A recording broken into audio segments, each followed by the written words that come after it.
Welcome to the ESR May event. Not main event, May event. And we're at Silverstone with 16 cars. I think it might go to 17 because I think Liam Curtin had some connection issues and like popped in and out. I think he does a little bit of the race. But, you know, spoiler. Doesn't do super well. Dave Nelson taking a spin there. I am, of course, Michael Magas, the admin of the series and competitor. So, you know, also the man who brings you the ESR drinking game of you must drink when I refer to myself in the third person. With me, making possible commentary debut, possible not commentary debut. We were talking about this earlier. He might have done a commentary. He might not have done a commentary. Javier Perez Torres, welcome aboard. I'm so happy to be here, and we're live for the main event, I think. We're not live. This is after the fact, of course. But oh boy. but it is you are unspoiled. You don't know what happens. So No. You're always gonna be surprised and all that.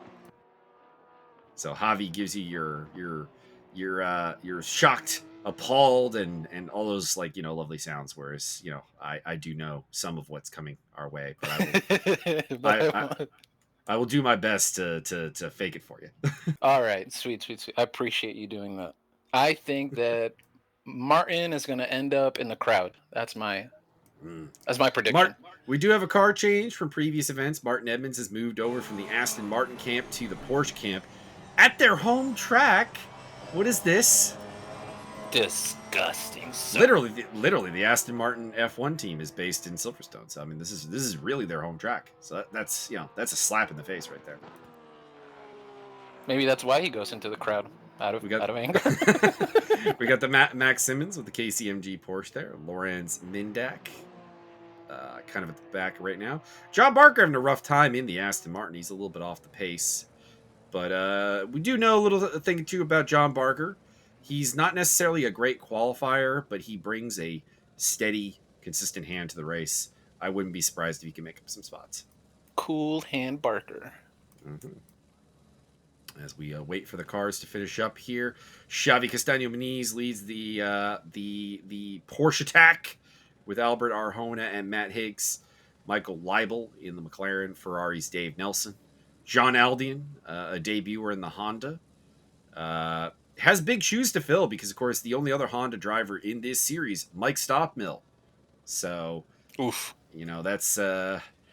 Those are massive boots. Those are some boots. Those are some snowshoes level boots. James Butler, John Spriggs, Dudu Barba. Now, notably, Dudu Barba is going to be racing the full 90 minutes here today. Not what he normally does. Normally, he shares that car with Alex Doro, but Doro was unable to attend, and as a result, it will just be Barba. Sean Kenny, Dominic Turcotte, Max Simmons, Michael Magas, Martin Edmonds, Mindak, and Barker round off the field. Anyone you're looking forward to seeing maybe push their way towards the front there, Javi? Anyone that to your keen eye seems a little out of place? I would say Higgs. He either has to win or he has brought shame to his family. That's the only two ways that it can go. I mean, the Matt Higgs motto does appear to be first or in the wall. Yeah, what's the Allison one? Checkers or wreckers? That's what I'm expecting here from Higgs. He'll give us a show regardless, is what I want. Sean Kenny's always been interesting, down in 10th place. He's capable of a fair bit more than that. We'll see. And Dominic Turcotte, I think, is a guy to keep an eye on because down in 11th place, he's always got a fair bit of pace.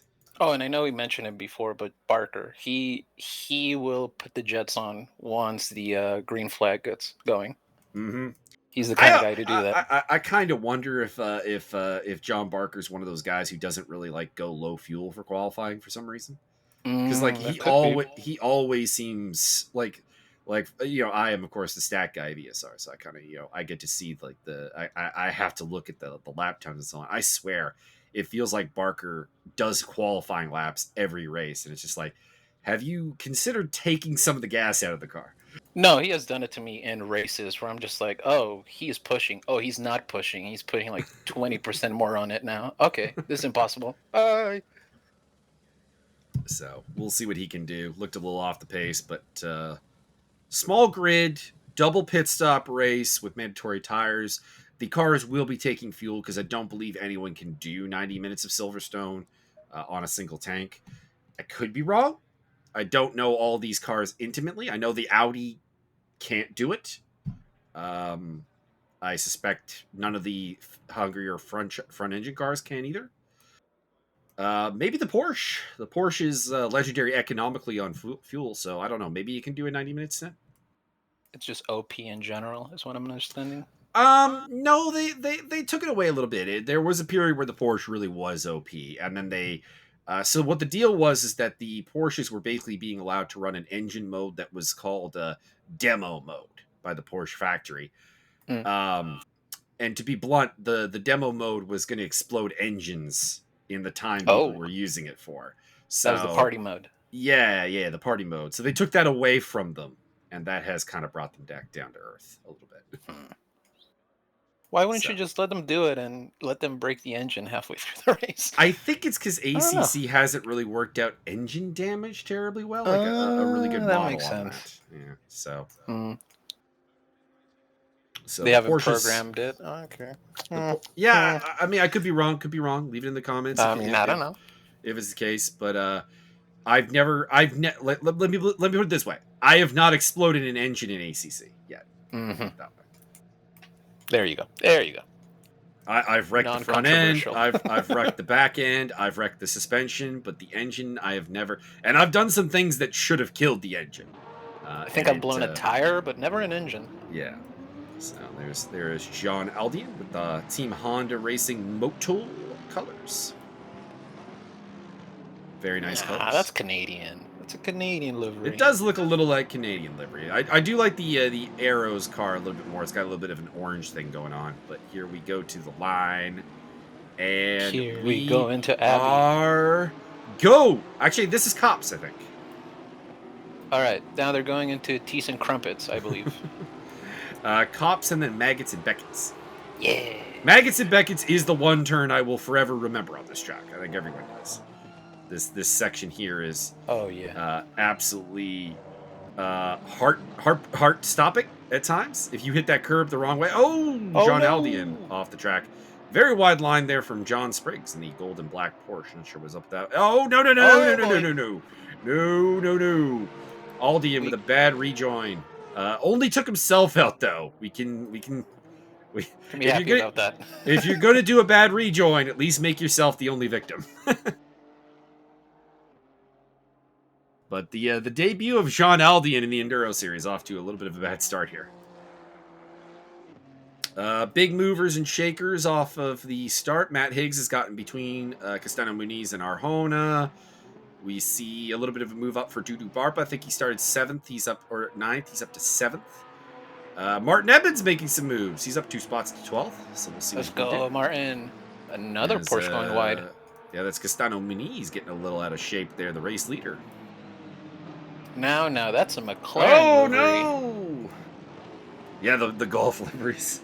The GPX Golf liveries for Arjona and Castano Muniz, the famous AXRT race team here at ESR. You know what? It's not a terribly complicated name. It's just Albert Xavi Racing Team. Oh. But AXRT, it really works. It rolls off the tongue nicely. That's a nice one. Marketing department is going to love it. It's very solid. Dudu Barba up in his 7th place there, ahead of John Spriggs and Sean Keeney. Happy to see Aldian making his way back. He's 2 seconds back instead of 5. Yep, 2.7. He'll catch up. He's got pace. Yeah, he has plenty of time. Don't let that silver number plate fool. Oh, James Butler moving very slowly, and Barba's going to get past him. I think Spriggs and Kenny are looking as well. Spriggs will slot in ahead of him. Yeah, don't let that silver number plate fool you. Jean Aldian is a quick hand who I think you're going to see that ace or pro number plate very shortly on him. Ooh, hot prospect. One of the recent graduates of the ESR Academy. And looking to do some things along with contemporaries like John Archie, and if he could translate his pace into a race-long affair and not destroy his computer in Olagoshi, would definitely be on that list. Oh boy, what? Well, you didn't see Legoshi's computer? I did not. That man I gotta go melted. back. He melted that GPU. Melted. Oh Jesus! Was he mining Bitcoin and running I ACs? What's don't going know. on? I don't know. I don't know. He posted some pictures, and I'm just like, I mean, I've been to some LAN parties in my day where people have done stupid shit. The most stupid thing. So, quick LAN party little story here. I'll stop if Yeah, we get some good please, action on the please. track. I want But to hear this one. quick LAN party. I'm at a LAN party with my buddy Fraser. He's hosting it. Fraser's parents let him take over the whole house for this LAN party. So this is a 3-story LAN party. Picture that. Oh boy. Okay. And it's a pretty big house. We're in the basement because it's like, nice and chill and cool in the basement. And Christian, this dude who sounded like from the time I met him, and when I met him I was like 14 years old and he was 14, 15, I don't know. Sounded Nice like move, he Martin. spoke. Yeah, there we go. Martin Evans down the inside of Max Please. Simmons. That is at Lovely, Luffield. Yeah, beautiful move. We'll see if Simmons can come back at that. We'll stick with the action here, and I'll resume after like Cops and Maggots and Beckett's maybe, because I think. Oh, Max gets it back. Martin just kind of gave that to him. He left that door wide open. I wonder maybe was there something untoward about Martin's overtake on Max? Maybe, kind of giving it back. I don't know. If that Oh Bentley no! slid- Oh no! Martin is sideways.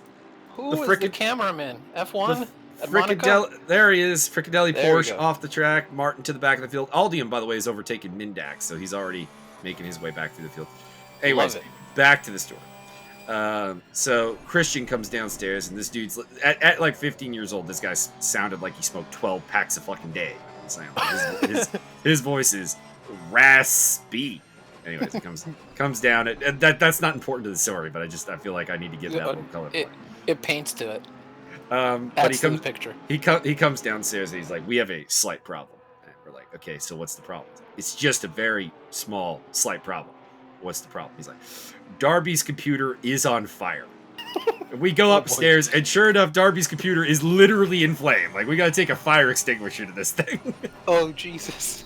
And apparently, the deal is that Darby wanted to give his computer a Viking funeral, if you know what that is, because he had bought a new computer, so he overclocked this thing to like 5.2 gigahertz on like and was like trying to melt the proc basically, and it caught fire. Why would you do that indoors? So yeah, that's up there on like my top 2. Well, no. Okay, top 4 LAN party moments. LAN party moments. 2 of them are just like computer game related, just like kind of like you couldn't like plan this kind of computer game moment, and then the other one was the famous demonic possession of Brad's hard drive, where Brad, who knew nothing about computers, was trying to install Diablo on his computer, and he's like, "Mike, something's happened to my C drive." I come over. I look down at it. I say nothing. I walk into the other room, and I'm looking at like the actual nerds. I'm like, I need an old tech priest and a young tech priest. Brad's hard drive believes that it is Diablo. You guys need to get the holy water and meet me next door. Oh boy. There's a battle here between John Spriggs and James Butler. Butler trying to get back up here. Battle of the black and gold cars. There can be only one. Bentley v Porsche. Butler. Oh my god. My god, does that Bentley just not look like it's in the same car class as the Porsche? The size His difference little brother. here. The size difference is ridiculous. Just me and my little bro racing around. Battle for 7th going on here between Spriggs, Butler, and Sean Kenny in the background in the Merc. Checking through the rest of the field. The Porsches are still pretty close together up front. Michael Leibel's hanging with them. Dave Nelson. A little bit of a gap back to Dudu Barber. Down the inside goes Butler, but the problem is the cutback is going to go to the Porsche. Yeah, I was going to say that's a little ambitious with that, knowing that the next one is a left-hander. Yeah, not the most fully thought out move I think I've seen, but at the risk of being slightly slidish to James Butler, that's kind of what he's famous for. He's a bit of a brash driver, bit of a rough one, but that's why we love him. He gives us plenty of Yeah. moments on the commentary. Max Simmons is caught up to this group in the GP in the KCMG Porsche as well, so he might start messing around here. Dominic Turcotte not too far back. Whoa, that was a big bang. What was that bang? I have never figured out what it is. It's something in ACC because we get this every. Oh, no! Oh There no! goes Way Spriggs, I off the believe. track for John Spriggs. What the heck happened there? I think the curb, he just ate too much of it and it just shot him out to the left. I think that's a classic case of Porsche gonna Porsche. Yeah. I I mean, when it gets unstable, it gets really unstable, huh? Yeah, it does. It does. That Porsche will drive you a little bit, not the other way around. If you know what I mean. Interesting day also for Xavi Castaño Muniz and for Albert Arjona because a lot of the big lead drivers in the championship are not here today. Did you see that car going up in two wheels? Yeah, that's Matt Higgs, I do believe. So what happened there is Matt Higgs' internet connection failed, and the server didn't really know what to do with it. So just made him do a headstand in the car. The front wheels stopped and the back wheels kept going. That was so weird. It was. I drove past that and I'm like, wait. And by the time I got there, he was basically on his roof. I'm like, what did Higgs do? What did he do? Oh boy. Yeah, you can see he's disappeared from the the list there. He will be back. We'll be back. His people needed him, and he needed to go to the middle of the earth. No biggie. People, I mean, no, that's your famous hyperspace moment on commentary with the Javier has gone back to his people.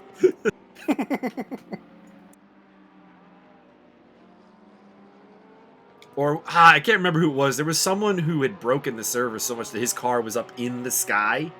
Oh, jeez. There was blue, and then it would every so often look down, and you could see the earth, and it's just like, oh my god, what is going on here? Oh boy, like that. That was the my people need me moment for sure. So Xavi Castaño Muniz retakes the lead over Albert Arjona. Dave Nelson up onto the podium. Good run from the silver driver. Dudu Barb up to 4th. Michael Leibel back down to 5th place. Butler, Kenny, Simmons, Turcotte, Magas, your top 10 at the moment. Plenty of time to go. We got over an hour to go. We got pit stops. There's plenty. Do not let... This is not... By a long shot, this is not what the end results are likely to look like. So we'll see what happens. There's plenty of curbs to go over and get shot out of. There are plenty of curbs to go over here at Silverstone. We've never figured out what that big fucking bang sound that periodically... It's the game, for sure. Okay. Because we pick it up every so often with spectator mode. We don't know what it means, to be honest. I remember... I thought initially that it was my brakes. So you remember back at Brands Hatch when my brake pedal stopped working... Or my pedals basically stopped working properly. Yeah, the potentiometer or whatever you call it. The little thing. The thingy thing. That sound happened while I was driving on because the spectator was looking at me and it gave that sound. I thought, somehow right at the second when you looked. Yeah. You thought, oh wow. Yeah. I thought I can see why you thought it was that. I thought that maybe the car had broken and it wasn't anything to do with the pedals. It was just the car. It just a loud popping. Up. Yeah. But it was then a rifle salute. I don't know what they do out here. But then we did figure out that of course the potentiometer was broken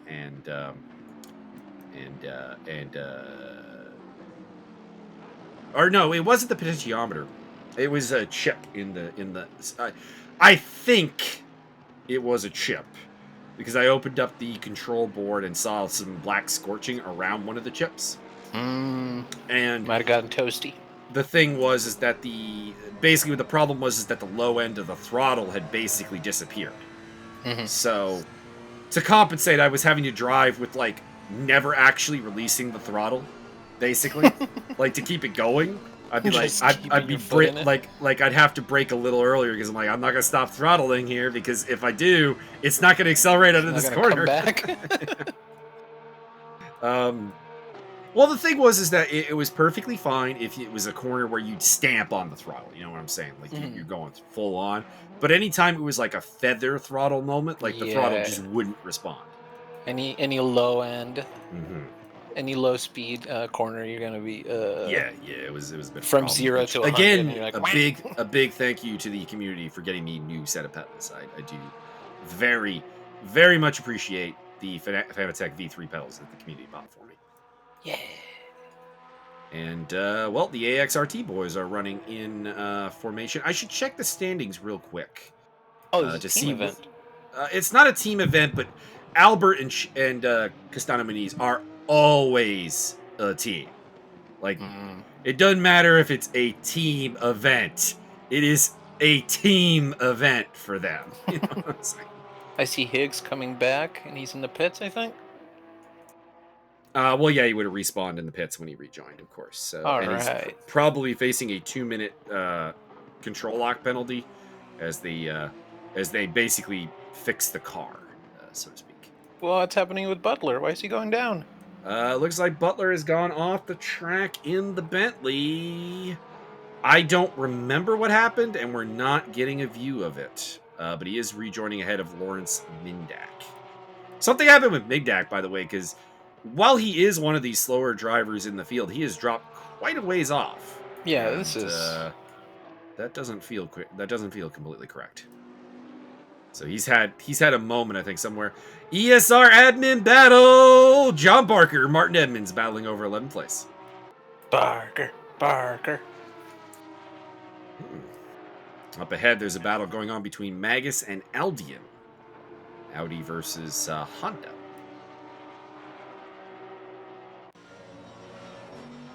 Here is Sean Kenny up to 6th place. Max Simmons and Dominic Turcotte in the rear. You there. And good to see both Max and Martin coming back from their little off adventure. Indeed. Good to see. So let's see here. Let's give the quick standings update here before we get too far in. Championship leader, Jeff, who we're just making up first names for at this point, like Adolf. So, Jeff, you may want to actually at some point supply us with a first name here, sir. He is leading the way, and he is absent today. William Murrah, who's second in the championship, also missing in action. Xavi is third. So I imagine Arjona will be allowing Mr. Castano Muniz to have a little bit of an easy day up front.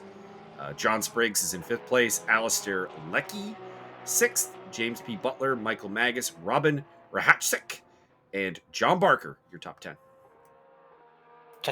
So a couple of big names missing here today. Just some scheduling problems and all that. They, well, a couple have signed out of the series. Leckie, for example, will not be returning. He has signed out, unfortunately. But the others are just some problems with some... I know there's some technical issues for one driver. I know that there's some issues with just scheduling with another. And that's all there's to it, really. Unfortunate. Things get in the way. That's the one problem with this monthly series is that, you know, as the months go by, there's going to be some people that just have some scheduling conflicts. Yeah, something will come up as the month goes. Yeah. So, unfortunately, a couple of missing people today, but it does mean that the glory chance for some other drivers comes to the fore, so we'll see if Castano Muniz can get himself into the title hunt, because he's quite a ways back at the top 2. But if he can come away with a win today, and they score nothing, I mean, that's going to be a big deal. So, pit window is open. James Butler and John Aldian have jumped into the pits first. Both of them had spins, so I imagine their tires probably weren't feeling the best. I'm still not sure if I would go this early, though, because we're only, 17 minutes into the race? You're going to be asking for a lot of that second and third set of tires. Also, we had Martin go off, and he's the tire butcher, and he's still doing well, so it can't be that bad to have an off. Yeah, that's true. Well, it depends if it's a full-on spin where you flat spot the tires, because the ACC flat spots are, I think, some of the best I've felt, to be honest. They're very limiting. They will make the car slower. They will be felt, but it's not like Race Room when they first brought in the flat spots where the car became just undrivable when you got a flat spot. Where everything was falling out of my desk? Yeah, I know what you mean. Pretty much, I know. So Max Simmons and Sean Kenny having a dicing fight over 6th place. Let's see what the Porsche. Talk about polar opposites. Mercedes versus Porsche. Just completely different strengths as cars. Max. And Simmons makes the move because a bit of a wide run there through I think that's the loop. for Sean Kinney. And here goes Martin. Martin versus John Spriggs and John Barker. He The might Brits lose are a ganging spot up here. on him. He might. We'll see. They're down to heading down to Brooklands and Love Field here to end the lap. We'll see if anybody dives into the pits. Wouldn't expect it. We shouldn't see too many pits this early. Aldean and Butler, I think, a little bit against the trend right now.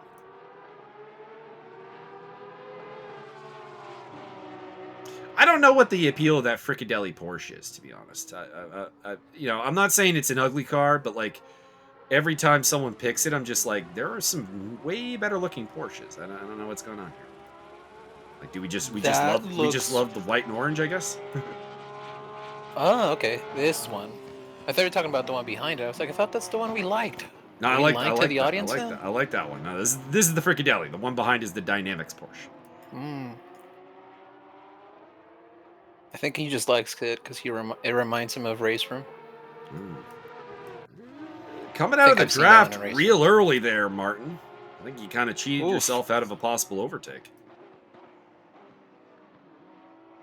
Well, I think this is one of those situations where it's better for them to just get in a line and try to catch up to Magas and Turcotte. But there is that too, yeah. Well, the problem is that 10 minutes. The problem is that Barker also did qualify last. As much as we believe he has better pace than he probably showed in qualifying, that can't be. You probably feel like this is a cork in the bottle a little bit if you're Martin and John.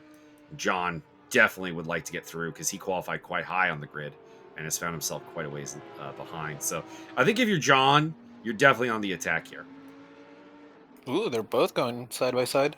And he's got it. There we go. He's got it. Martin did not fight that hard. Maybe felt that it was a little bit of inevitability.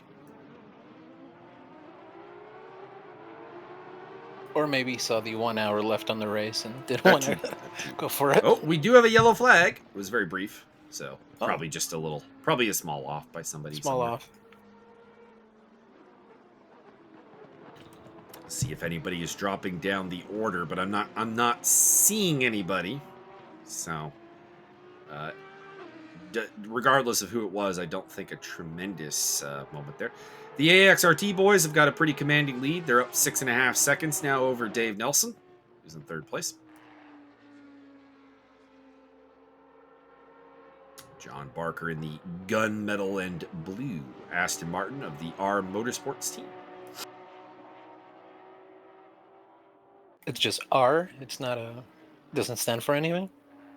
I think Rebellion. I think. Oh, okay. I could be mistaken.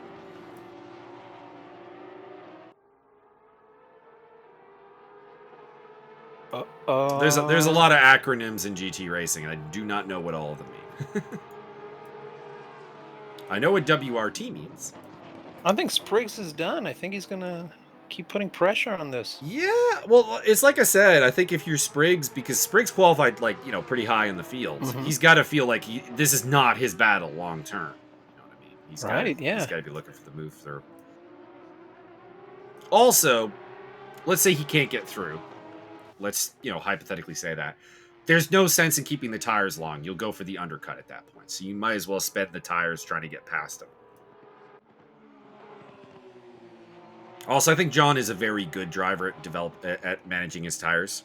He's the type of guy who's had some late race runs, so I think he can maintain his tires fairly well. And, maintain the pace. That means he can probably be a little bit more aggressive than, say, Martin Edmonds, who notable tire murderer, Martin Edmonds. Oh boy! Noted connoisseur of rubber poutine. Setting up a move there, but not seemingly overly confident on it. For there. We have a pit stop from James Butler again, or is he just never? Is he just never left the pits? I'm a little puzzled. So if so, this has really got. I mean, regardless of the answer, this race has really kind of gone very bad for James Butler in the 110 Bentley. James. Which is a shame because he was the fastest guy in practice. On the full load of fuel, he was the fastest guy. So to have this problem, I think, is it's a bit of a hurt one. So let's break down the cars here because we're seeing a lot of this Spriggs versus Barker battle. So in the Aston Martin, you've got a little bit more of a straight line speed car. It's got a little bit of a power advantage. It's going to be better down the Wellington Straight, the Hangar Straight, etc. But the Porsches are incredibly agile. So places like Magas and Beckett's, through the Vale chicane, and like Brooklands and Luffield, that car is going to be very, very strong. Now, the problem, of course, is that power advantage does mean that the Aston Martin, a slower driver, shall we say, can hang on to that position a little bit longer, because the thing that power always gives you is an ability to defend where you're slower. And I think that's helping John Barker right here, because I think we saw it with Martin Edmonds and we're seeing it with John Spriggs now. They both can get very, very close to him, but they can't quite seal the deal for an overtake. Martin still. You can see Martin's caught up. So it is a second pit stop for Butler. So he's good to go to the end. But he's asking for 66 minutes. It can be done. That Bentley has a big gas tank. Beautiful. But that's going to be hard. But here's the problem. Barker's got this big straightaway here. The Wellington Straight. Can he get it done? Spriggs is to the inside. Edmonds is looking for it as well. I don't think this is on. I don't think this is on. I'm not going to lie. Yeah, I don't think this is on, though. That inside line into Luffield, I think, is going to save the Aston Martin. But Spriggs is through, so we'll see what Spriggs can do. He's already pulling a gap. Yeah. Dave Nelson in the pit lane. Come on, Spriggs. Now you got to put your head down. So we're going to see if James Butler can get 66 minutes out of this car of high performance. And he is down a lap. I do doubt it. To be honest, it's not so much that I doubt it, it's that he's just so far behind. Yeah, Nelson in the pit lane. This is about when you'd look for we're approaching 1/3 distance. I think we're gonna see a bit of a rush for the pits in the next 5 minutes or so. It's a Ferrari pit stop, so he's gonna be down 3 laps. You know, Ferrari used to be very good at the pit stops. I don't believe it.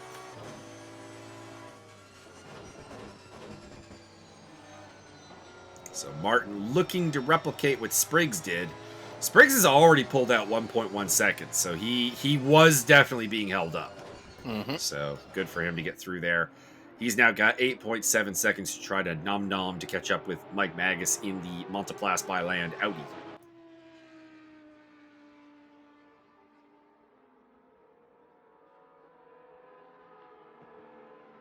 I tried to find a nice, like, British-themed livery for this race. Just there just isn't one for the Audi. Should have used the South African one. You can always go right with that one. Well, I used that for Kalami. Martin keeps being very wide there. I don't know what his plan is. I think what it is that he keeps thinking that that's an overtaking opportunity, and he's just going too deep. Can't think of many opportunities to pass in the slower or medium speed parts of this track. It's always on the straights. Yeah, it's kind of it's not so much on the straights, but it's just like, okay, like Brooklands and Luffield, for example, excellent overtaking zone. But you're coming off that big Wellington Straight, so if the car in front of you can just, like, you know, haul ass through Wellington, they're kind of safe at Brooklands and Luffield. They're kind of safe, yeah. That's what I was saying. That's why power can, you know, make defending easier, basically. Can bail you out. if you can just get a better run through the fast parts of the track, sometimes those twisty bits where, you know, in qualifying, the guys like, I got a couple of tenths here, setting up an overtake through there can be a bit harder if you're getting just kind of deaded on the straightaway. Right. Not that Aston Martin is like a tremendous beast or anything, but the Porsche is a little bit straight line deficient. We were talking about how they lost their party mode ECU mode, and that's been a big part of why the Porsche has kind of fallen back. And the Aston Martin, is my understanding, is like the S tier car in like competitive competition in ACC right now. Huh. It's in the meta. The current BOP's got it very meta. So John Barker does have that going for him. Oh boy! But Martin gets the job done. Yeah. Martin gets the job done there through Vale and Club. I think that's Club, anyways. If it's not Club, correct me in the comments. I like Martin, even though he drops the R out of my name every time he says it. He calls me Javier. Oh, yeah, okay. Well, that's a French pronunciation. I'm gonna say it's a Canadian thing. Nah, French Canadian at best. French Canadian at best. I'll give you. All right, I'll take that. I don't think you'd find anyone from the English speaking part of Canada that would particularly go with that. Martin is, of course, our French Canadian representative. Michael Leibel and Max Simmons in the pits, as well as Sean Kenny.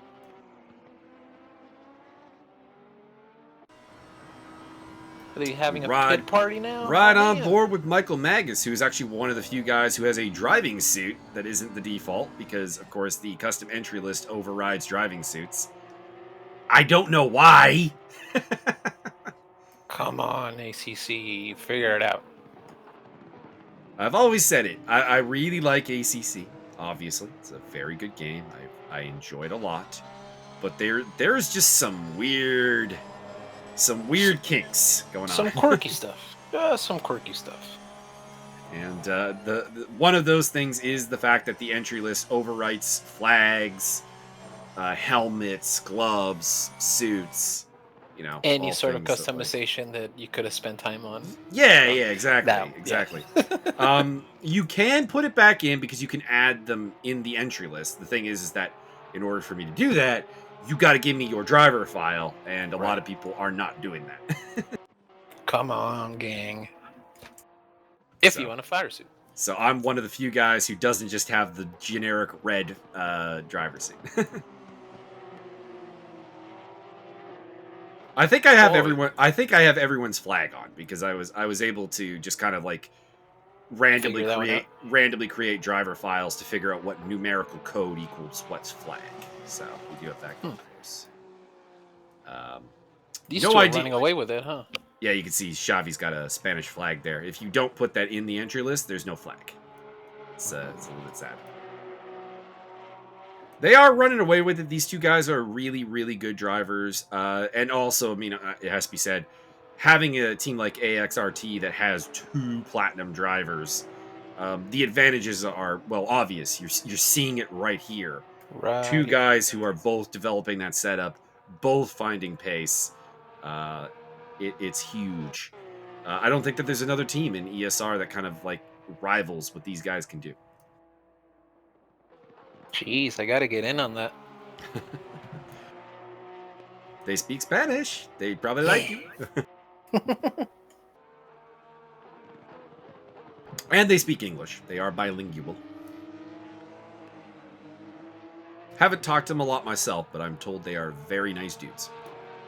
Although one of them is like a man of very, very few words. One doesn't talk a lot. I don't remember which one it is. Huh. Barb and Barker in the pit lane. So who's not pitted yet? We've got Castaño Muniz, Arjona, Turcotte, Spriggs, Magas, Edmonds. That's a little surprising. Martin Edmonds going over 30 minutes now on that set of tires. And still putting up some decent lap times. He's only 9/10 behind Magas right now in the battle for what is on track 5th. I don't know.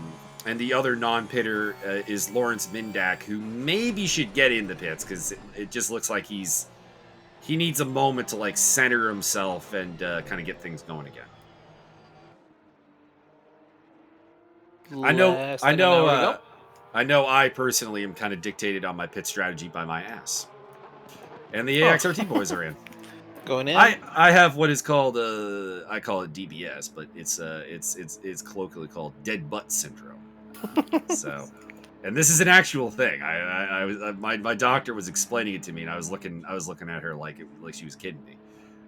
But yeah, basically my glute muscles have somewhat forgotten what they're supposed to do in a sitting position. So over time, it becomes quite painful. So, and you get a phantom butt. Sometimes you'll see me hit the pit lane just so I can get out of the rig and do some glute marches and stuff. You can see it on my onboards where I'll just get out of the seat and be off at the side of the camera, like just in camera view, stretching out. Just shaking it about. Yeah. So it's also called gluteus amnesia. Magas in the pit lane as well. Martin Edmondson as well. So race in the pits between Magas and Edmonds, as well as Arjona and Castano Muniz. Although I did state that with Castano Muniz ahead of Arjona in the championship and their close teammateship, I don't think Arjona is going to try and make a move. There'll probably be team orders. They'll probably run 1-2. Although Dominic Turcotte for the time being is in the lead, but that's because he has not pitted yet. He has not pitted yet. As well as Mindak and Spriggs, yeah, are the other two that have not yet pitted. Mindak, just because we haven't seen him, he's the row Porsche. If you catch a look at him, Matt Higgs also has not done an official pit stop, but of course he's kind of on his own race. If we're being completely honest. He's doing his own thing now. That's what happens when you do a headstand with the GT3 car. Yeah, you're not supposed to do a keg stand in a JT3 car. I think that's what we've learned from this race.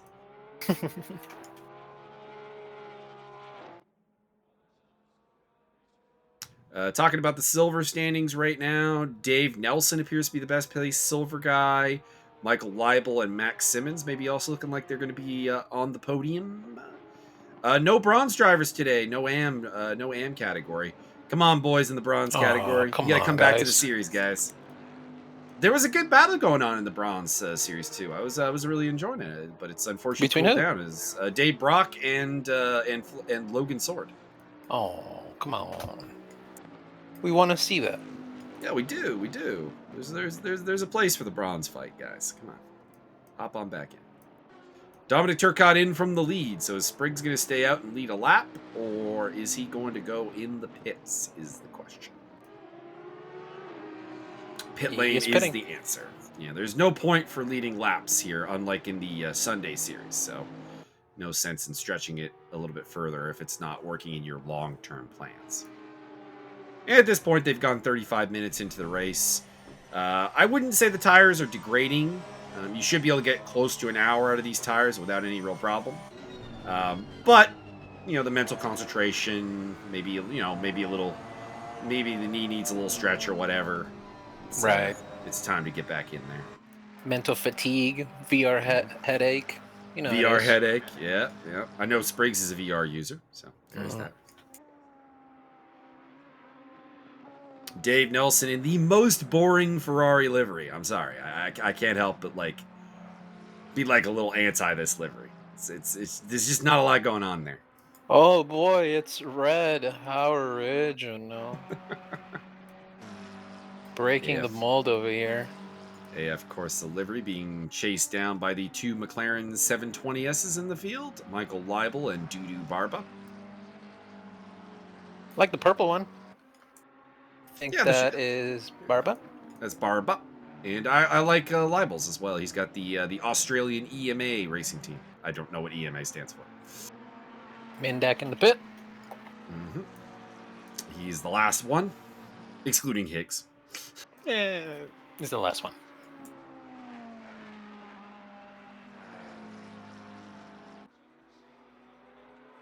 Now I want to see Martin make a move on Magas. That'll be good. Yeah, that gap is closed to about a half second, so Martin does right there. Martin does appear to have the speed advantage. Spriggs must have had a bad pit stop because he's ended up behind Barker and Edmonds. Barker in this fight as well. So all three ESR admins very close on the track right now.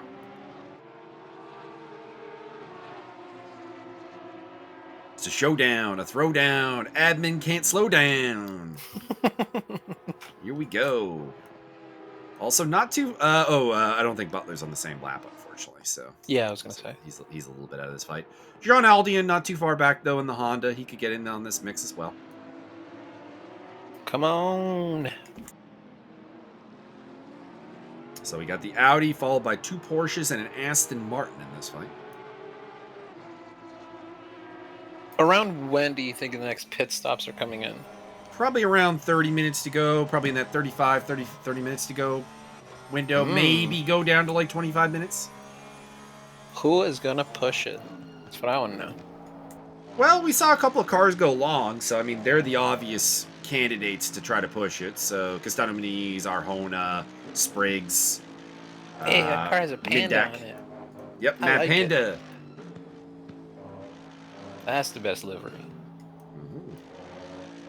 That could be the up-and-coming team, by the way, within the ESR community, because it's Dominic Turcotte and William Murrow working together these days. So, two Oh, very fast drivers who definitely could work together. They also got Dave Brock and Rob Stewart in their amateur category. it's a strong stable. Mm-hmm. It's a very strong stable. That's one of the top teams in the 3D Speed series. I saw a blue flag, Yeah, but I'm not sure who that I don't would know have what that was been about. for. Yeah, I mean Butler is here, so presumably he was Yeah, getting the blue flag, but no one passed him, and the blue flag has been cleared. So I don't know. all right. Don't really know what's going on there. Haven't seen Mike Magas much today, but there is the 206 Audi, Monteplas by Land colors, running in 9th place. Followed by the Fricadelli Porsche, the Dynamic Porsche, and the R Motorsport Aston Martin. Come on, Martin. Put him Martin in the looking for a wall. move here through Maggots. No, that's not Maggots. Maggots. No, Nah, that was. no, this is This is the loop. yeah. There's 3 different turn names here, but I just colloquially call it the loop.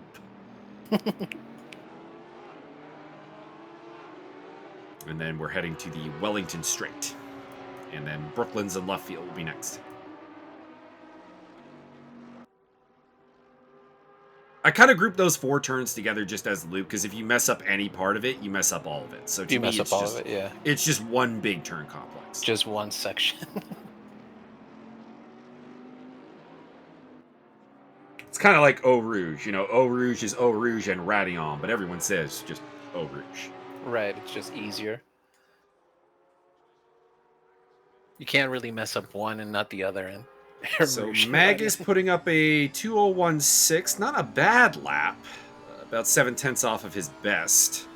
And keep in mind, we shouldn't be seeing best laps right now because these cars should be somewhat heavy on fuel still.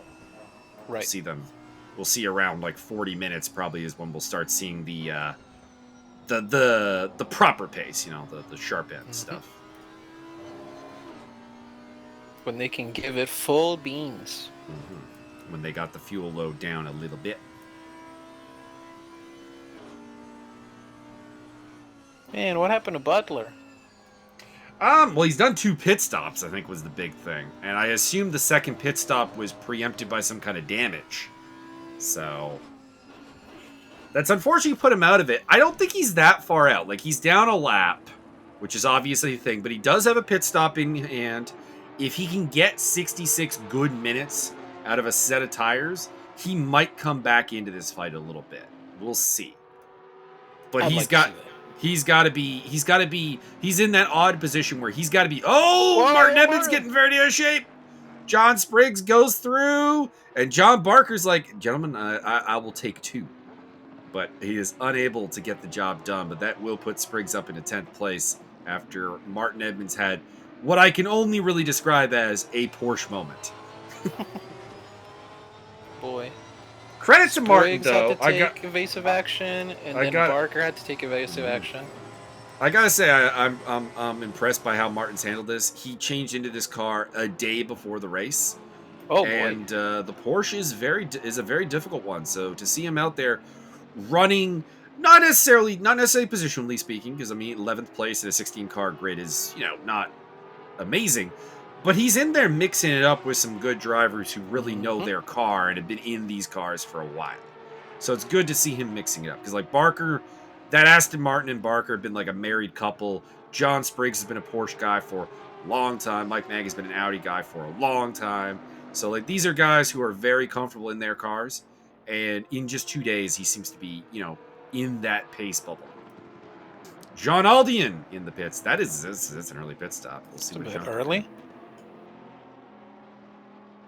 I mean, I will say this: Aldian does need to get something done here, because of course he's kind of in a no man's land. Like he's got Mindak covered for 13th place, but he's just not mixing it up with the top 12. And he qualified top 10. He was like 6th place on the grid, so you know he's got some pace.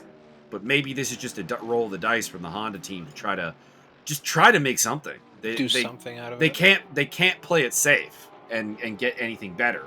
So you roll the dice and you hope that Aldian can get out there, get fresh air, and just start ripping off lap times.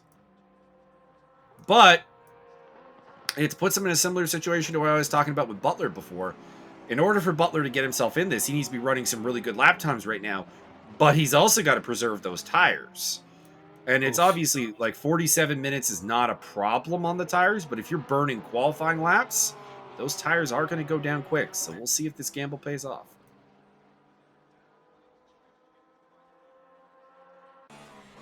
Max Simmons, that is a lapped car behind him. That is Matt Higgs. Oh no, Higgsy! Nice recovery. Save it. Nice recovery. And rejoin safely, please. He did. He's good there. He's got a good little pocket of safety back to Dudu Barba. So good job. Good job.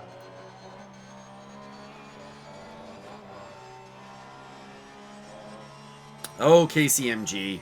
I want to dislike you guys because you've kind of killed the Nissan GT3 project, but I also have to realize that Nissan wasn't giving them good factory support, and the move to Porsche probably is definitely the right move.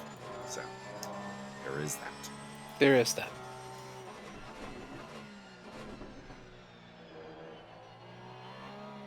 Yeah, huh? Now that Higgs is back, he has to make 2 pit stops in 45 minutes. Well, 30 minutes technically.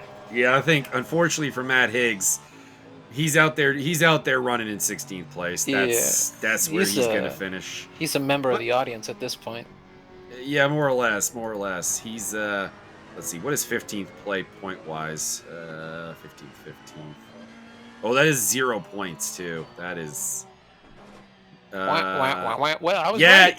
You know what's really painful is that 15th place he's a single point. 16th place pays 0. Checkers or wreckers. I was right. I love it. It is the Matt Higgs philosophy on life. It's the Matty nature. Michael Leibel's really hopped out because he was fighting with Simmons and Barba, and now is 10 and a half seconds ahead of Simmons and right on Dave Nelson's tail. So good work in the pit stop from the number 60 team.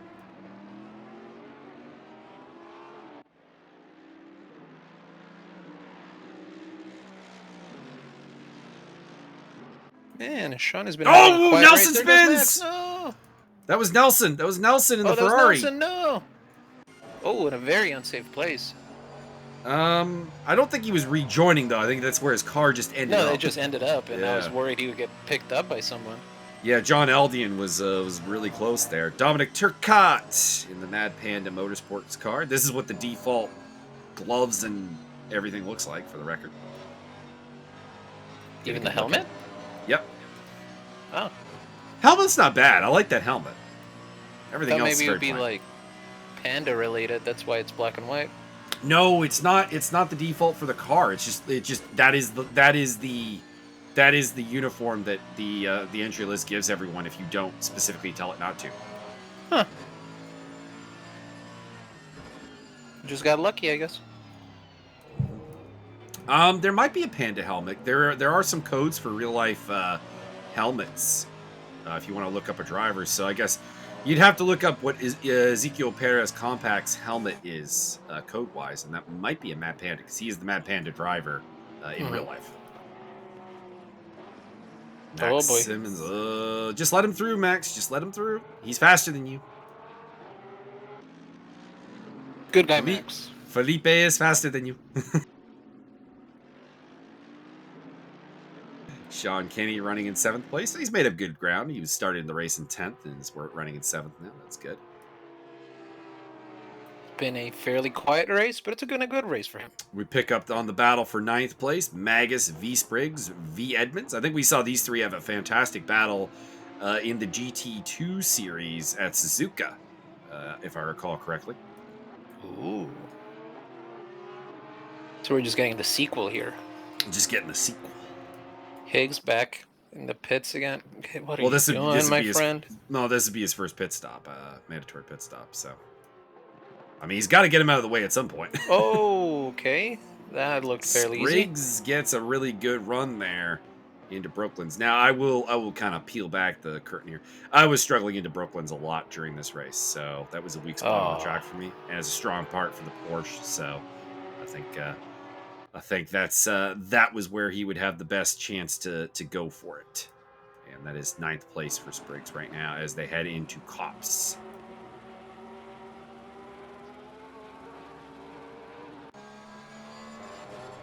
Doo-doo Barba trying to put the pressure on Max Simmons. That gap looks a lot closer, so Simmons might have lost some time with the Nelson spin.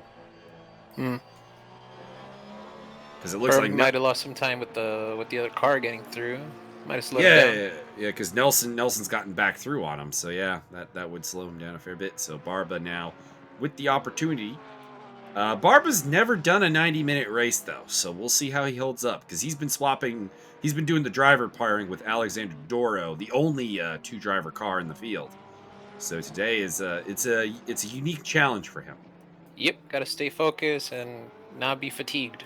We saw some other driver swap cars earlier in the season, but for various reasons they've broken up. Douglas DeGroat and Josiah Jerome were partnered up in the Nissan.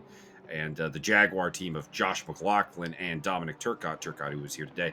Turcotte, however, going into the Mercedes. Probably a good move. That seems to be the car he's running in a lot of series, so bringing that symmetry, probably helping in the long term to develop that car. I love that helmet cam. It's a very good cam. Doo-doo Barba, offshoot of the Send It Racing team in 3D Speed, which are running those McLaren Shadow Project cars.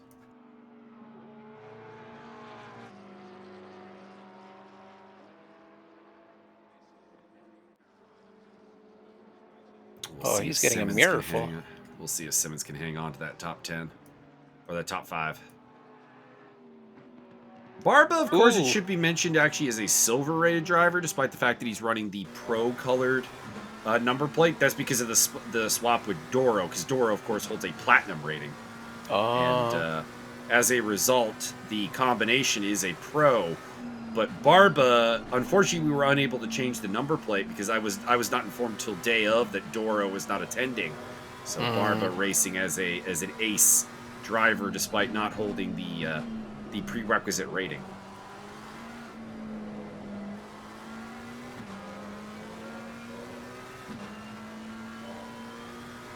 Boy, Max is getting a little wild with the rear, huh? Always is. That Porsche is always going to be a little interesting to watch the body language of. A little wiggly. Wiggle, wiggle, wiggle. Not a very good lap there from Max. He put up a 2:01.6. Best lap is a 59.7. So right now he should be relatively low on fuel. So we really should be seeing some sub 2-minute laps from him. Maybe the pressure's getting to him. Yeah, I was going to say, feeling that pressure from Barba.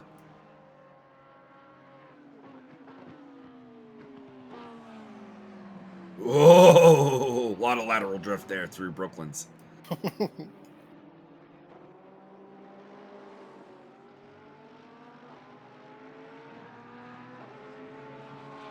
My apologies, I do seem to have a little bit of the sniffles right now, so I may be a little quiet as I sneeze.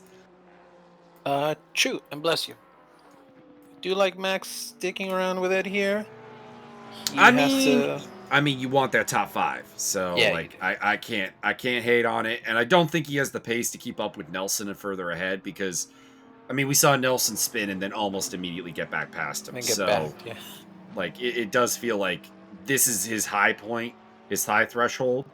The only thing is he needs to be keeping an eye on the gap to Kennedy and Turcotte, because if they start coming into this fight, then maybe you got to think about letting Barba through to have success in the war and lose the battle.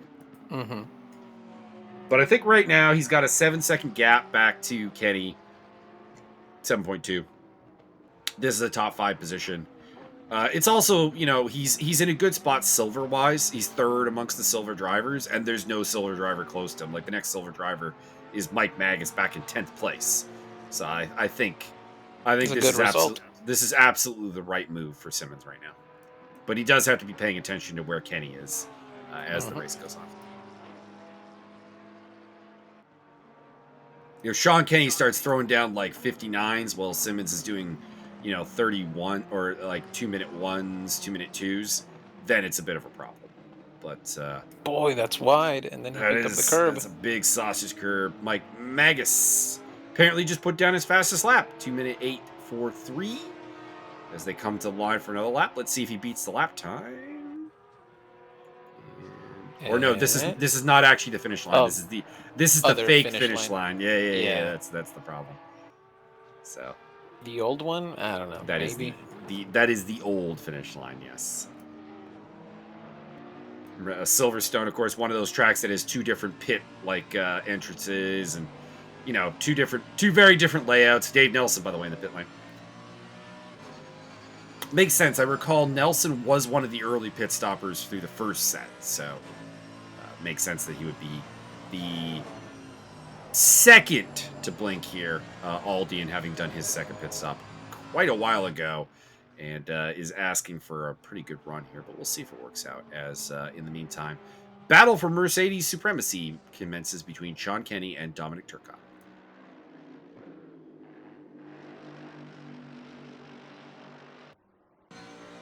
They're not in a team, right? No. There are no teams in this series. I just saw the black and white, and I was like, they look similar. But no, that's the Mad Panda and the ERC liveries. So no, these are not teammate liveries either. These are two separate teams that just happen to have the same colors.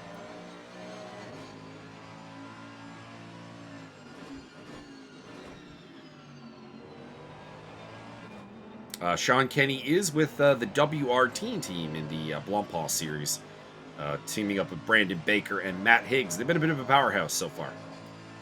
Yeah, that sounds like a strong team. Break them up. I don't like it. I think it's been the strongest team in the Sunday series, to my knowledge. Come on, Max. Come on. You can do it. You can do it, Max. Better lap last time around, but he's still not doing great. I think he is driving in his mirrors a bit.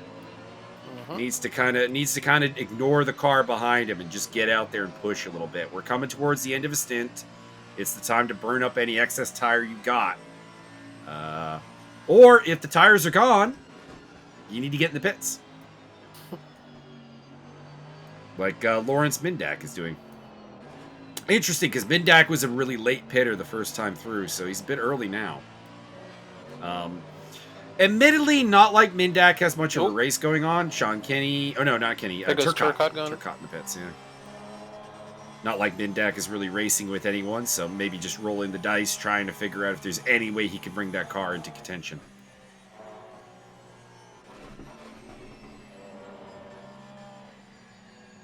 Might be trying to cut off Aldian, of course, because that actually was kind of his battle.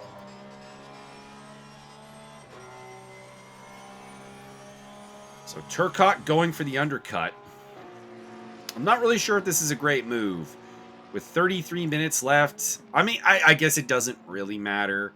I just don't think that the undercut is necessarily viable. Now, if he's just thinking, okay, I'm going to go out there, I'm going to get into clean air, I'm going to put some good lap, I'm going to put like one good lap in while Kenny's out there, boom, and then when Kenny pits, I go for that overtake. I mean, that is the undercut I'm talking about.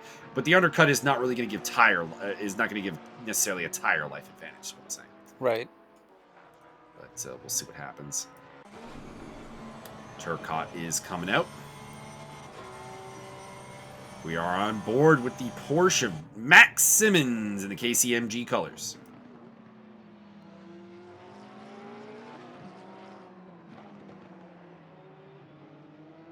Geez, I hear the Jaws theme music. Barba's been pulling closer and closer. That 720 looks hungry.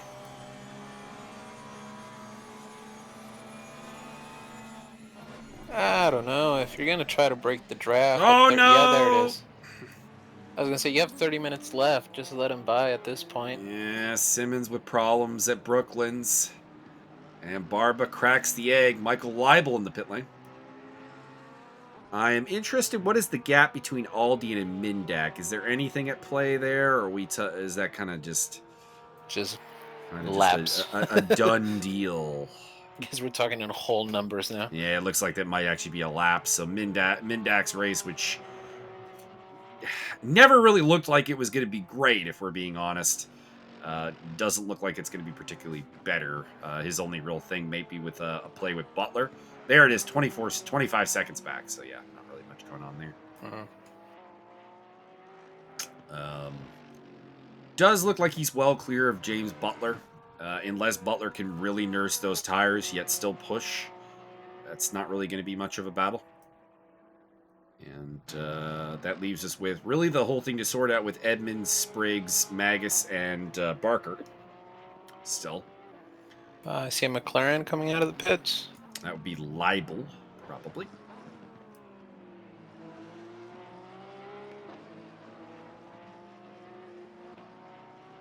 And of course, Max Simmons, if he can get back with Barba, I don't know. Barba seems to be leaving him for dead, though, right now. Mm-hmm. Yeah, 2.2 seconds right now.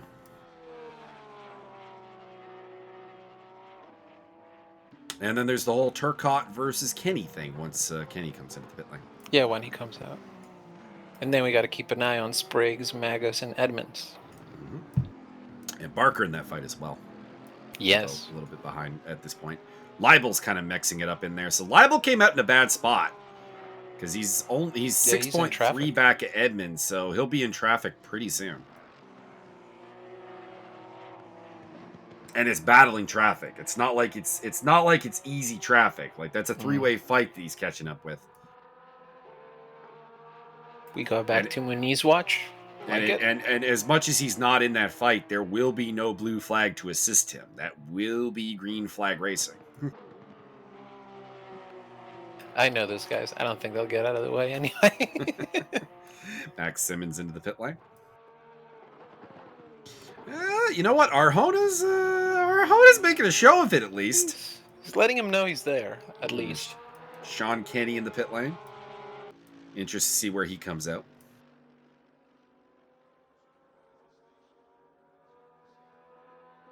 Specifically relative to the 73 car of Dominic Turcotte. Feels like Arjona might be the fast one. Mike Magas into the pit lane.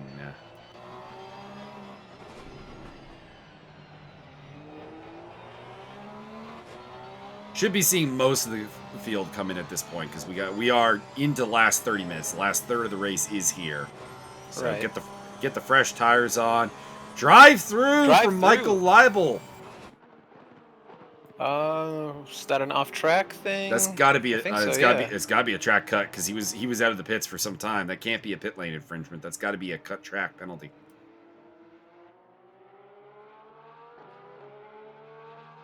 And the leaders are in. Simultaneous pitting 2 or 3.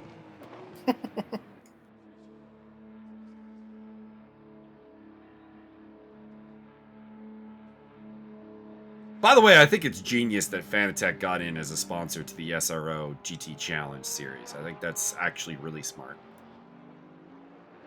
Shout out to their advertising person.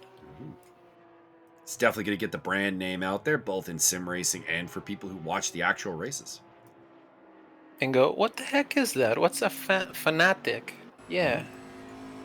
Because, I mean, as much as Logitech is really not the, how should I put this, the premium brand in sim racing equipment, it is still the known brand. Mm-hmm. And I think if Fanatec can take a bite out of that, that's going to be interesting. So the two long runners are going to be Spriggs and Edmonds. Not sure how I feel about that for Edmonds. I mean, he's probably eating his tires away, but at the same time, it probably gives him the best chance of doing well in the last bit of the race. And he is in a fight, so having those fresher tires, maybe it's worth a gamble. Mm-hmm. I just don't have faith in him to take that tire set home. On saving them. Yeah, I mean, don't tell him that. No way he'll hear about it. Well, I mean, at the same time, of course, the problem is like, okay, if you're Martin Edmonds and if you have such tire problems, what do you do? Edmonds is in. There's not much of a solution. So is Barba. So where does Edmonds come out in relative to Mag? It looks like Turcotte did jump Kenny and jumped him by a lot. 6.1 seconds. So Dominic Turcotte with a much better pit stop or better outlap times than Sean Kinney. Yeah. Just put the jets on. Because he only had like a 2-lap undercut. So unless he made up 3 seconds a lap, it looks like maybe the 18 team made some mistakes in the pit stop. Maybe that was a little long. Or maybe there was some damage to fix that we just weren't privy to. Mm-hmm. Maybe the driver had to get out and go to the bathroom. You never know.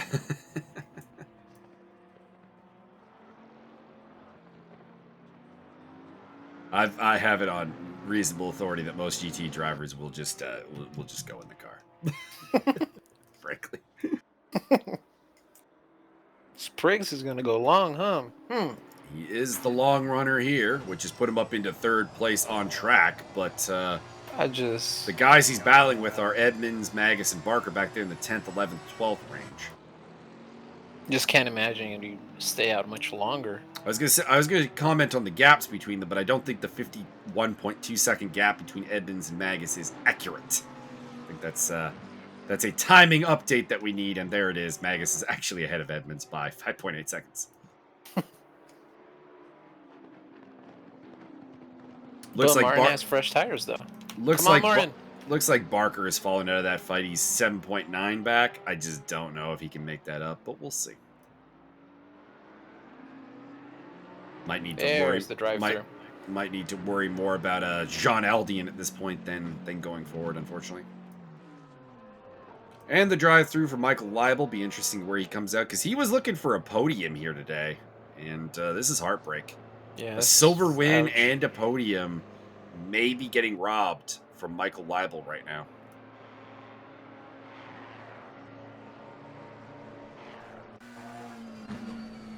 So Barba's overtaking him. Nelson's overtaking him. Simmons might also. Simmons is not too far back. I can see him in the background there. So that will probably put Leibel out in about 7th place. We'll see when we get an update via the timing tables here.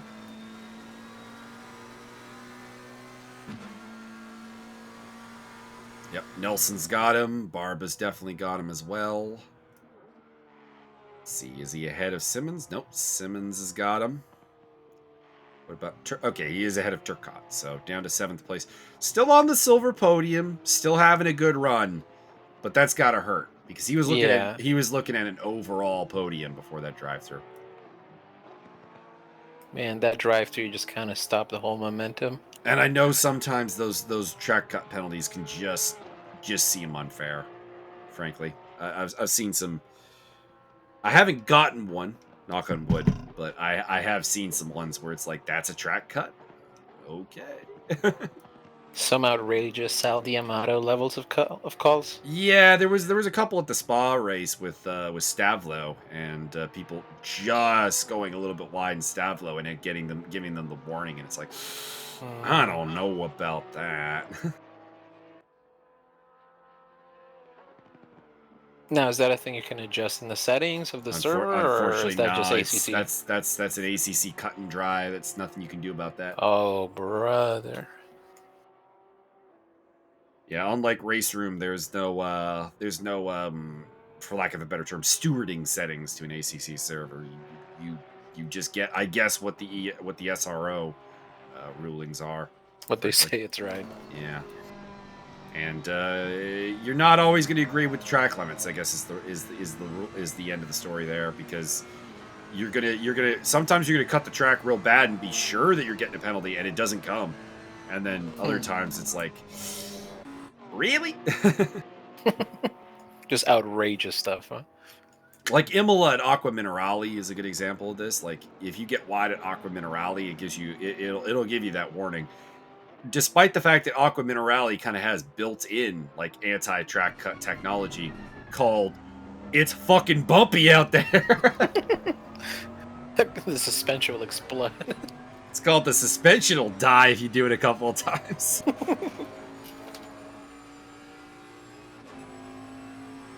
Interesting battle here of the lapped cars. The guys who have had a bit of a bad day, James Butler and Matt Hicks.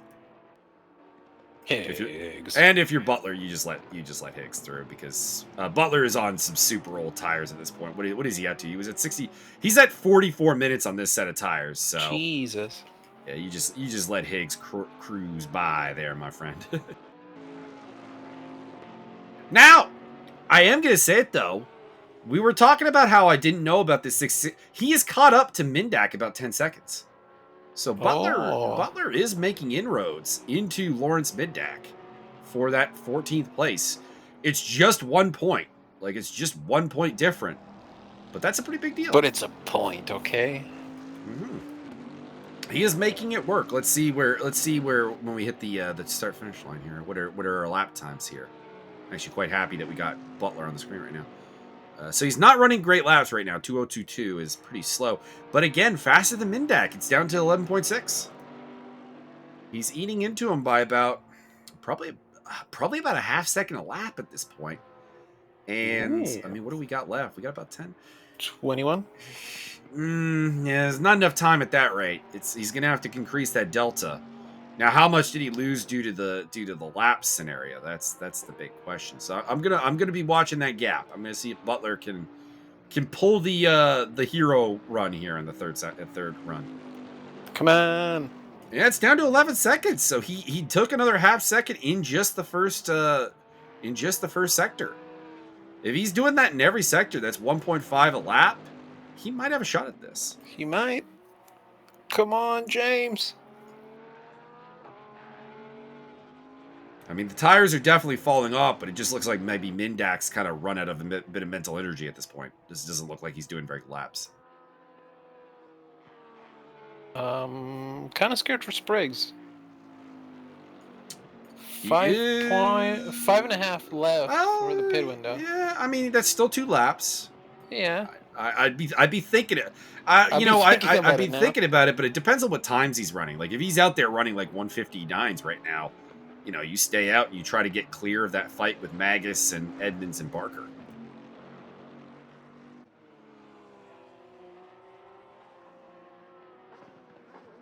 If we could get the camera on him, maybe to see a lap time, that would be handy. But it looks like we're going to get James Butler for a bit. Don't get me wrong. I was kind of happy that we went to Butler because it allowed us to go into like that segue. But can we move the camera now, please? Like I have all the information I need over on the timing board there for Butler. So. No. We're getting the Monaco director now. All right, here we are. John Spriggs. He's running 201s. That's not bad, but that's not good either. It's not great. And he's also trapped. He's also behind Lawrence Mindak. That's a blue flag scenario. So looks like Mindak trying to get out of the way here on the Hanger Straight. Hanger Straight. I was gonna say it's either Wellington or it's Hanger. And there's no way. There's really no way to tell until I see a turn to give me an idea. So if I was Spriggs, I'd probably think about pitting right now because I imagine he's actually losing ground to the battle that he's trying to avoid. Yeah, I can't say for sure unless we go over to Magas and Edmonds and see what pace they're running. But 2:01.7 is not particularly good pace.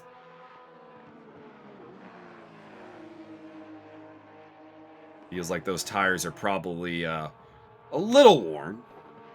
Maybe not a ton. A little bit. A little worn. It's a fairly long run that he's going on here. Mm-hmm. Again, tire wear not a huge factor in a 90-minute race with 2 pit stops, but it depends on your driving skill. And, some of us got old bones that need a rest.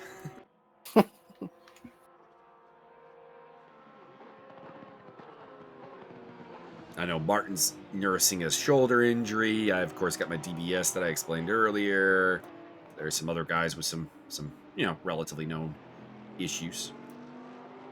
Matt Higgs, by the way, doing 159s right now. Real fast, but unfortunately, there's just not a way to get back into this for him. Higgs and Spriggs is in. All right. Let's see where he comes out. That'll put Dave Nelson back up on the podium.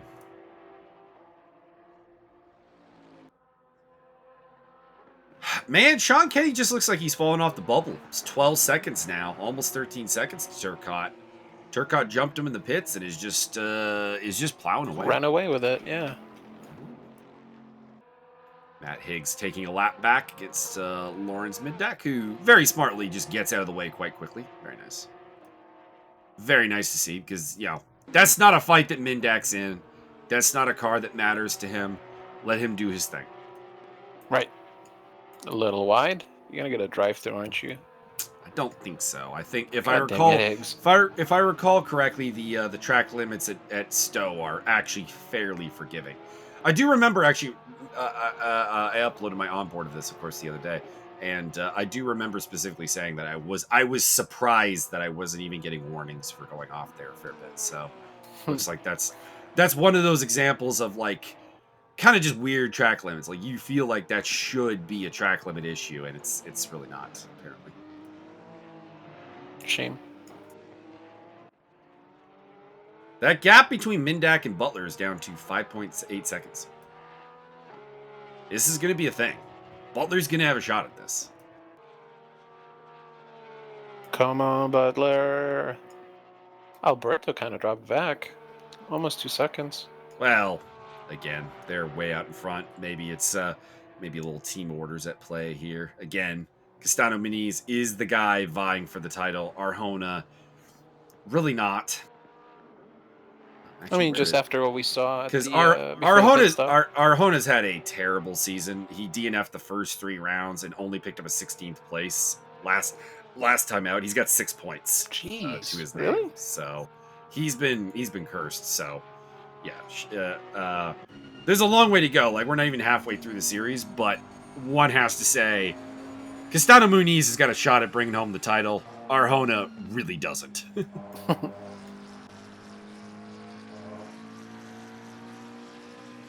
So, probably just a little bit of team orders, a little calm down from the racing engineer there. About let's just bring home the 1-2, fellas. So, bad news for Spriggs. This probably was obvious to our viewers. He's behind Barker, and Barker is 15.5 seconds back at Edmonds and Magas. So that long run, yeah, that's it didn't work out. It seemed like he was going too long. Maybe that was just me. He definitely did. Like he definitely went too long. So you were right on that one for sure. You know what? I thought Nelson was safe on that podium step. It's not. Dudu Barba is very close. Like Magas is out there doing some, by his standards, very good laps. 2:09 last time around. So within a second of his best lap. But Martin is all over him, so battle of 2 ESR veterans here. Maybe the 2 guys with the most starts in ESR history. I'm not sure on that. But if I were to like hypothetically give my short list of guys with the most starts, both of them are on it.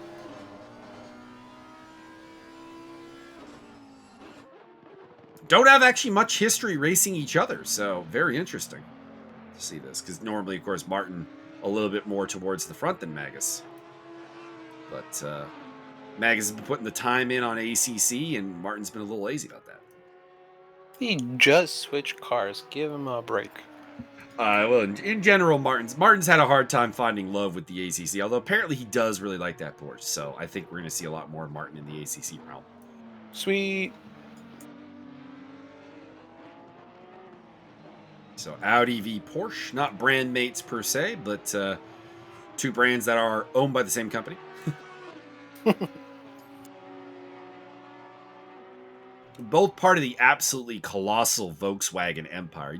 Have you ever really realized how many brands Volkswagen owns at this point? All of them? Fisker, you Tesla, Audi, Oldsmobile, Audi, Pontiac. Porsche, Volkswagen, Bentley, Lamborghini, Ducati, Bugatti. It's amazing. They become the true superpower in motorsports and automotive in general.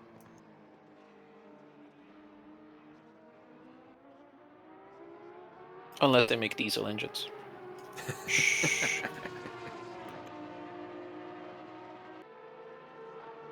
Seat Skoda. Also part of the family. So there is John Spriggs. Now he's going to have to battle with John Barker. This is really not where you wanted to end up. That strategy call very much not working out for the 6-7 car. Butler down to 2.2 seconds to Mindak. Yes, Butler. Butler is bringing it. He's got about 6 laps to go. Now, of course, we've said it on commentary a number of times. Catching is one thing, overtaking is another. That being said, that Bentley is strong where you want to be to overtake, so there's a good chance. He's done an amazing job with these. We're going to look at some lap times afterwards, I think, but he's done an amazing job because he's now up to 54 and a half minutes on those tires. Wow. That's a long run. Yeah. It's a very long run. Really is. And to still be putting out those times. Exactly. Fantastic run for James Butler.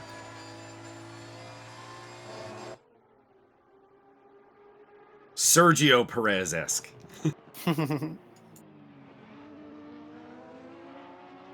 Spriggs and Barker back at it again, looking for to be I believe the top Brit here on home soil, because the Brits in the field have not had a great day, because it's these two and it's Butler. And as much as we've been singing the praises of James Butler, I don't think he was thinking, going for 14th place would be the highlight of his race. Would be the highlight, yeah. 1.3, Butler's catching. Oh boy. I'm actually really upset that we call this the old start-finish. It's the Hamilton straight. What's wrong with me? Back to this is the start-finish here that we're going across. Boom, down. Into Cops. Oh, Spriggs. Spriggs is looking for it. This is the part where the Porsche is going to be the strongest. Maggots and Beckett's. He got him. And he's got it. That was lovely. Yep. Good overtake by John Spriggs. Bit unnecessary. Feel like the strategy put him in that position, but did get the job done.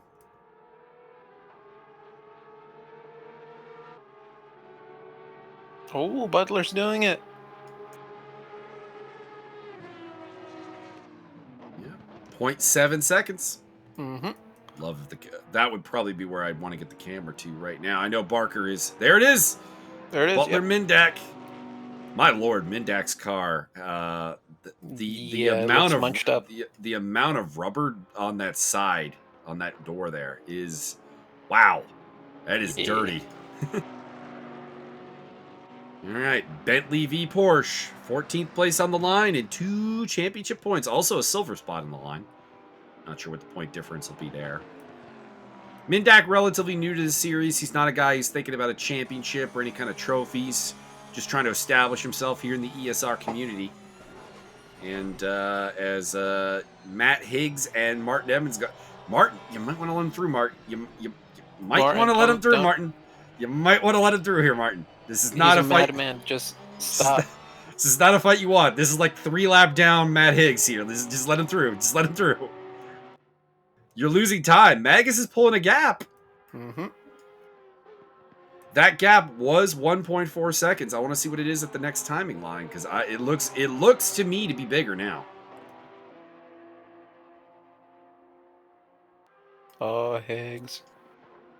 Higgs is looking for it. And again, the ESR charter does say that Higgs is allowed to take the lap back. I mean, he definitely will get away from these two. There's no question.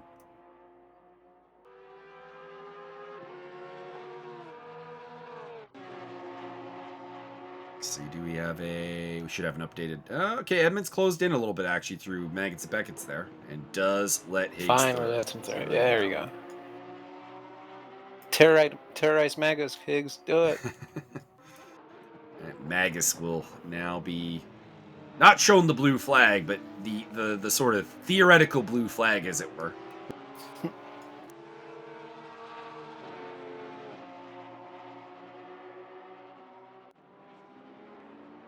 And Dave Nelson. Oh, Butler got him! Butler got Mindak. Butler, yay! Missed it, but he is up to 14th place. Dave Nelson getting through, as well as the man who is trying to take that podium, Dudu Barba.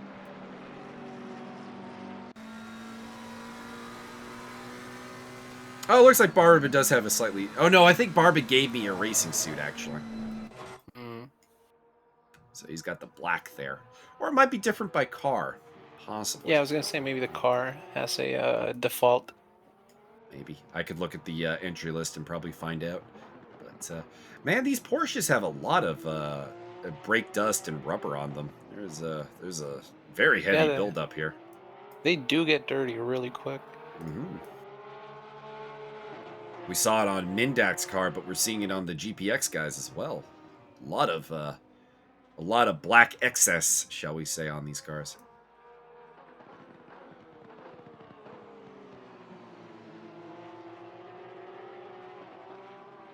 Probably a mix of rubber and carbon fiber. Oh, who's Matt off? Higgs off. That's Higgs. Oh, Higgs. Looks like he might have made a move on Magas, and Magas may not have been having it.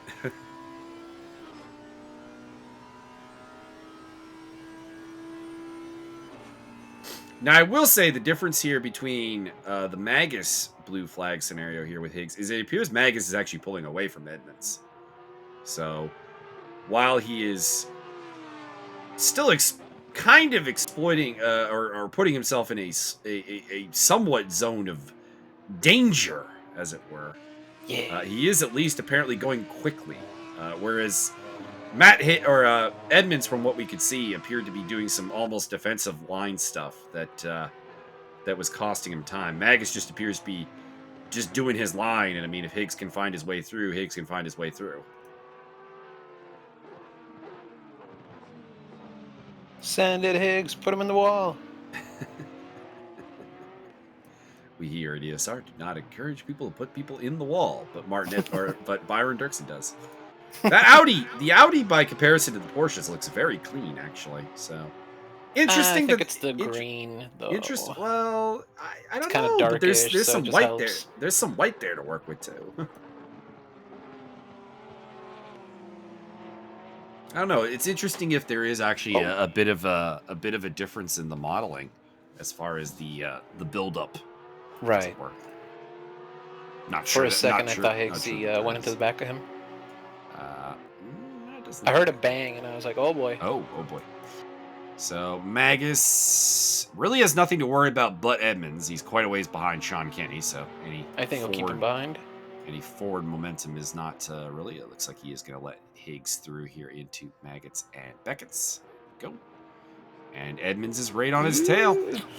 Bit of an opportune moment to clear that not clear that blue flag, but that theoretical blue flag, because Edmonds got right back into it. So, admin on admin fight continues. He was compromised as he let him through. I think we'll probably be seeing a lot of this battle. It's definitely the closest one on the track right now. There is still the matter of the podium, but it looks like Nelson is starting to gap Barba at this point. And then there is the two very close GPX AXRT racing cars, but they're on their own. We don't think Arjona is going to go for anything. Put it that way. He should do it. He should do it. For the fans at home. I mean, I feel like that team really wants to bring home their first trophy.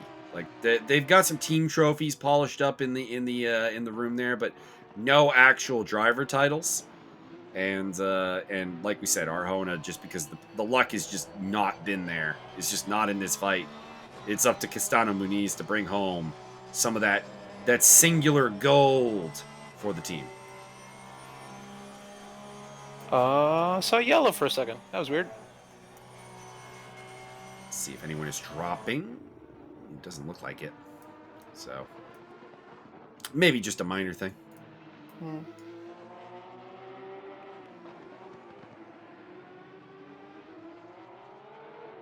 Barba caught a little bit back up to Nelson that time around, about 3/10, so not over, but doesn't have much time. Let's say that. Not a lot of time. Only probably about 2 laps.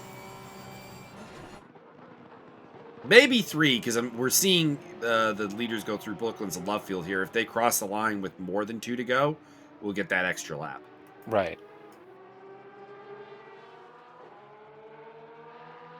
It looks like they will, because the start-finish line should be here.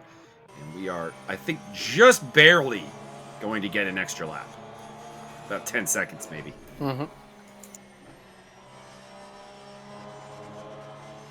Still doing very good lap times here.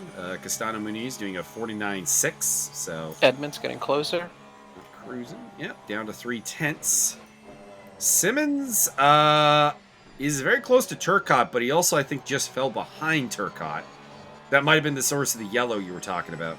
Mm. Yeah, and he's dropped back to 1.6. Yeah, so 7/10 further, so I think... Promaxi. That probably isn't really a battle we're going to follow terribly closely. The battle for 9th does still appear to be the juiciness, with the battle for 3rd being kind of a secondary entree right now. And if these were different cars in the lead, I would say that this would be an interesting battle, but these two are just so buddy-buddy that I just... I don't see a reason they'll start fighting. I don't think it'll be a thing. They are coming up to John Barker to put a lap on him. See another yellow. Guys, you have a minute. What's going on? Yeah, but you got a minute to make that last move. Somebody is off. I see it in the Magas and Beckett's area. Somebody is off the track. I'm looking for someone. I'm looking to see if someone's dropping. I don't see someone dropping, so that could be like a stop and let the blue flags clear almost maybe thing. There are a couple of cars that are kind of... No, I think it's Nelson! Dave Nelson's dropped down from 3rd to 6th. No, Dave! I think it was Nelson. He's lost spots to Barba, Leibel, and Turcotte, and Max Simmons is all over the back of him. Oh, boy, no. Problems for Dave Nelson here in the late going as the GPX boys head on to the final lap.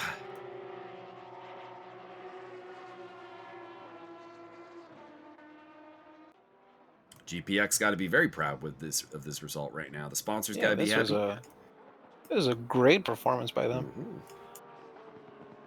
They were nervous for a little bit there when Higgs got bad, both of them in the early going. But unfortunately, Matt Higgs had his Matt Higgs moment. And, yeah, had to do some breakdancing with a GT3 car. Indeed. And oh boy! Ooh boy! Oh, he's Arjona's going for it. He's wide. He was completely off. He might still try at Vale though, but no, Muniz hangs on at the Vale chicane. Oh my! Are they just giving us a show, or is this a real thing? I don't know. I don't know. I'm all for it though. Mike Magas has pulled a little bit of a gap on Edmonds, about 1 second. About 1 second, yeah, should be enough. Wow, I was not ready for that. they got another lap to go though, because they're just at Brooklands and Lovefield, so there's another lap. All right, yeah. So I just got too excited. Ain't over yet. Porsche. Simmons has gotten past Nelson and up into 6th place. Come on, Dave, you can do it. So Dave Nelson, it looked like he was in for a podium, and it doesn't look like it is that case anymore.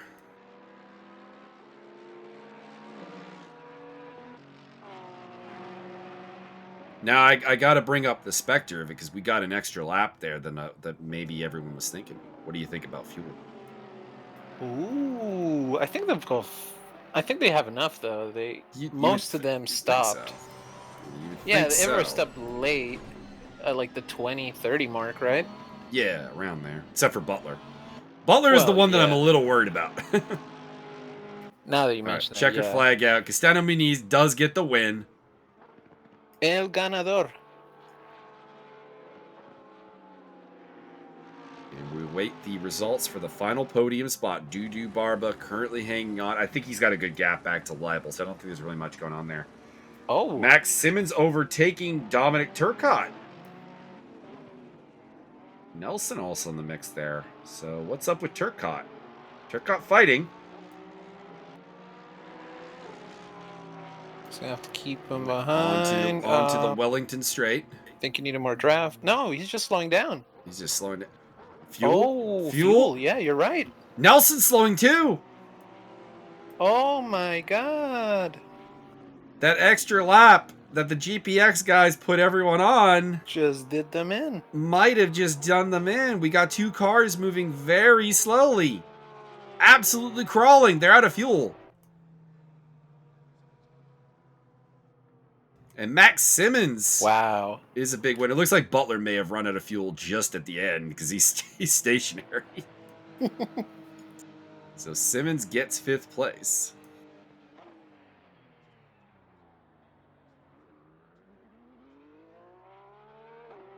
Are we going for a Polish lap? What's going on here? A bit of a weird celebration there. And he got DQ'd. Black flag for Max Simmons. Max, no! Oh, my friend. Magas ends up in Magas and Edmonds have just ended up in 6th and 7th place after fighting for 9th. Oh my god!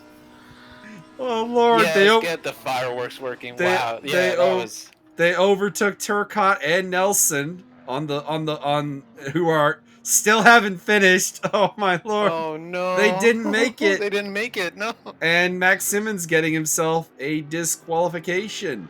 Oh no! For doing a victory lap backwards. Doing a giant J turn, basically. I didn't know you could do that. I didn't either, although that is a bit dumb. Oh boy. Oh, that is like coming into the pits on like the last lap, huh? Oh no. Oh boy, that is bad. No.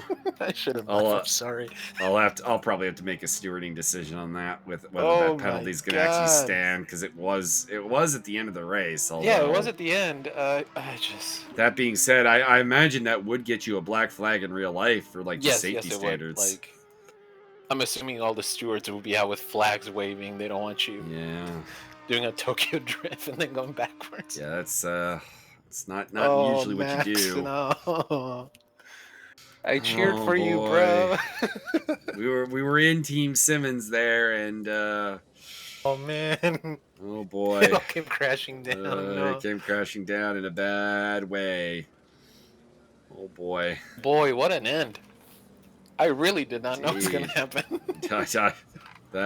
I knew it was coming, and I was still very surprised. Oh boy! So let's check out Butler's times at the end there, because he did a hero more than a 60-minute set there. Oh yeah. Even at the end, he was running some decent lap times. 2:02s are not amazing by any means, but that's not uncompetitive. Considering. Yeah. Wow. I mean, his fastest lap. Let's see here. It was a 2-minute 1. So about a 2-minute flat actually. He did 2-minute 081. But I mean, even earlier on, there were some 2:02s in there. So did a fantastic job with those tires. Amazing work. Longest end stint I think we've seen by a long shot. All right. Yeah. Let me apply the scoring here. We'll give you the standing rundown pre-penalties for the Enduro Championship. Pre-disqualification. Well, post-disqualification, technically. Yeah, technically. Boy, I'm still in shock about that. I'm a little in shock about that. Mostly because that's something I would do, you know what I mean? Like, that's... Why wouldn't you do that? All right, so with the win... Xavi Castaño Muniz does take the championship lead by 3 points over Jeff, who was not present today. Vamos. William Murr remains in third. Michael Leibel, now 4th place in the standings ahead of John Spriggs. Mike Magas is up into 6th. James Butler 7th. Alistair Leckie 8th. And the curse finally maybe being lifted from Albert Arjona, because he's now 9th on 40 points. Suddenly he's got some life, some things to go for. Spot, and he got a good race. Love it. And Sean Kenny rounding off the top 10. In the silver trophy category, we do... I do have to do Martin Edmonds' car change penalty, although he is not in the top 10 anyway. So not important for this rundown. Michael Leibel continues to dominate the silver category. He's got a 15-point lead, which is more than a win over Michael Magas right now, 48 to 33 points. James Butler in third, followed by Dave Nelson and John Barker. And of course, in the bronze category, Dave Brock leads by just 3 points over Richard Valentine and 4 points over Logan Sword. But guys, you actually have to show up if that bronze trophy is going to be a thing. Come on, that's the only way to get points. Mm-hmm. Robin Rahatsik, who was very much in the championship fight for silver, has dropped all the way to 6th with his absence today. And Max Simmons would have made up a lot of ground had he not had his. Oh boy! We'll call it transgressions. It's excursion. My Indeed. God. So we'll have to see about that. We'll have to see if we want to overturn that or not. So next up, and when I say next up, I mean in June. June 26th, it will be the 90 minutes of Paul Ricard. Yay!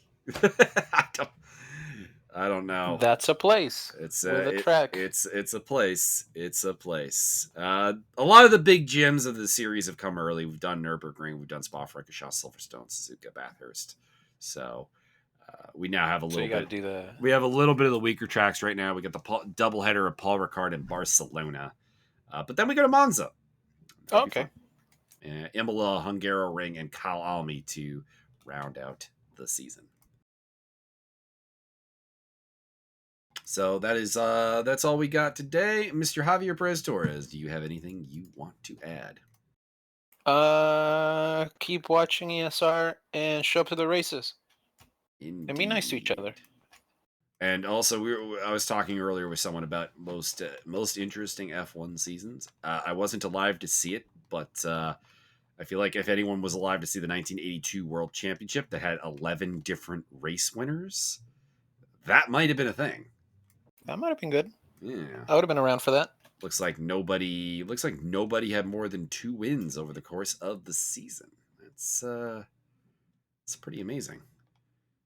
That was the KK Rosberg Championship season. Now, mind you, it's also a depressing season. You got the Gilles Villeneuve unfortunate passing, as well as the Didier Pironi incident. So, if you do dig up some footage of it, get ready for some tears, get ready for some bad feels. But the on-track racing product might have been at its highest point. 10 out of 10.